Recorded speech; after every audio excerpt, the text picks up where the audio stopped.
जय श्री राम प्यारे बच्चों।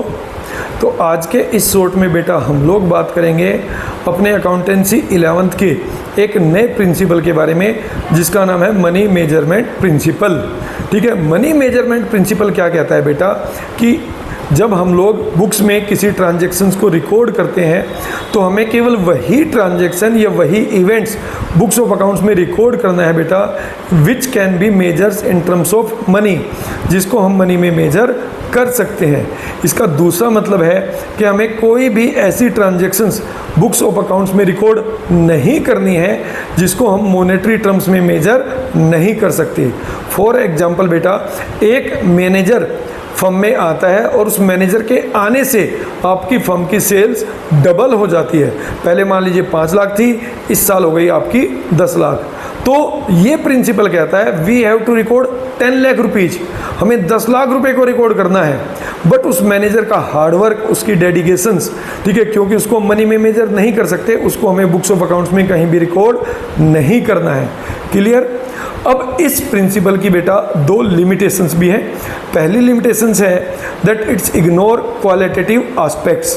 ठीक है, जैसा कि मैंने अभी बताया, अभी इसी एग्जांपल में हमने बात की कि मैनेजर के हार्डवर्क की वजह से, मैनेजर की डेडिकेशन की वजह से हमारी सेल्स डबल हुई है।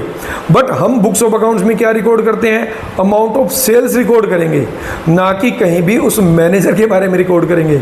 हम कहीं भी ये नहीं लिखते हैं बुक्स ऑफ अकाउंट्स में कि उस मैनेजर के हार्डवर्क की वजह से, उसके डेडिकेशन की वजह से हमारी सेल्स डबल हुई है। तो ये इसकी पहली लिमिटेशन है that we ignore qualitative aspects. किसी के हार्डवर्क, डेडिकेशंस, ऑनेस्टी, उसकी बुक्स ऑफ अकाउंट्स में कोई वैल्यू नहीं है। दूसरा ये है बेटा कि हम लोग मनी को स्टैटिस्टिक वैल्यू मानते हैं। स्टैटिस्टिक का मतलब होता है कांस्टेंट। ठीक है, किसी भी ट्रांजैक्शंस को हम उसी वैल्यू पर रिकॉर्ड करते हैं जिस वैल्यू पर उस डेट में वो ट्रांजैक्शंस हुई है। जैसे कि मान लीजिए हमने गुड्स परचेज किए हैं 1 मई को 10,000 रुपीज़ के, तो उसका ट्रीटमेंट हमेशा 10,000 पर ही रहेगा। इट मे बी के फ्यूचर में उसकी वर्थ बढ़ जाए, उतनी गुड्स हमें ज़्यादा में खरीदनी पड़े या फिर कम में खरीदनी पड़े, बट इससे उस ट्रांजैक्शंस पे कोई इफेक्ट नहीं पड़ता है। यानी जिस वैल्यू पर हमने एक बार ट्रांजैक्शंस कर ली, उस वैल्यू में कभी कोई चेंज नहीं आता है। ये भी इसकी एक कमी है। ठीक है बेटा, अब मिलेंगे अपने नेक्स्ट शॉर्ट में। अगर वीडियो अच्छी लगी तो चैनल को सब्सक्राइब करें, अपने दोस्तों के साथ शेयर करें, लाइक करें, कमेंट करें। फिर मिलेंगे। जय श्री राम।